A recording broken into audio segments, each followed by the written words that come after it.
आज ना मी मुलांच्या टिफिनसाठी मस्त अशी कलरफुल आणि क्रिएटिव्ह रेसिपी शेअर करणार आहे। पण त्याआधी त्या रेसिपीसाठी लागणारी एक इम्पॉर्टंट वस्तू मी तुमच्यासोबत शेअर करणार आहे। तर हा आहे कास्ट आयरनचा तवा।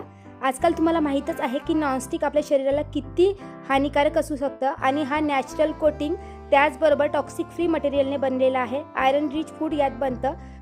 तर हा तवा जवळजवळ 1-1.5 वर्षापासून मी यूज करते आहे, पण तुमच्यासोबत कधीच रिव्ह्यू शेअर केला नव्हता। पण आजकाल भरपूरशा यूट्यूब व्हिडिओजमध्ये मला कास्ट आयरनचे तवे दिसतात, मग विचार केला की मी देखील दाखवावा।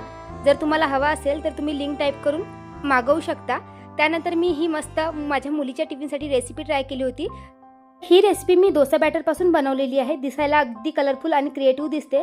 बरेचदा लहान मुलांना इडली डोसा खाऊनही बोर होतं, मग अशा वेळेस तुम्ही ही रेसिपी नक्की ट्राय करू शकता। बघू शकता किती सुंदर ही दिसत आहे आणि मुलांना जर दिली तर ते आवडीने नक्कीच खातील। माझ्या मुलीला तर ही रेसिपी खूप आवडली। तुम्हाला कशी वाटली कमेंट करून नक्की सांगा।